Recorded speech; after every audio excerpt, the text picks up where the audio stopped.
Israel రాజధాని Tel Aviv. అక్కడ ఉన్నటువంటి పౌరులందరూ తక్షణం ఖాళీ చేసేయండి.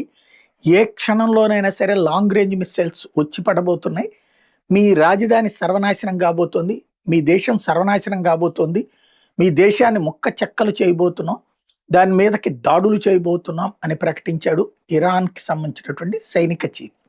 ఇప్పటికీ ఈ 2 సంవత్సరాలలో దాదాపుగా 50 సార్లు ఈ ప్రకటన చేసుంటారు. ఇజ్రాయెల్‌లో ఉన్నటువంటి పౌరులకి అక్కడికి మిస్సైల్‌లు పడలేదా? పడ్డాయి. డ్రోన్‌లు పడలేదా? పడ్డాయి. అనేక సార్లు జరిగినాయి.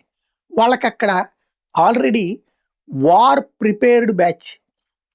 ఒక మిస్సైల్ వస్తున్నప్పుడే వాళ్ళకి అలర్ట్ సిగ్నల్ ఉంటుంది. ఐరన్ డోము ఇవన్నీ ఓ పక్కన కూల్చడం ఒక ఎత్తు. రెండో పక్కన అక్కడ ప్రజలు వెంటనే బంకర్లలోకి వెళ్ళిపోవడం. వాళ్ళ పనులు వాళ్ళు చేసుకుంటారు. ఎవ్వరూ ఆపరు.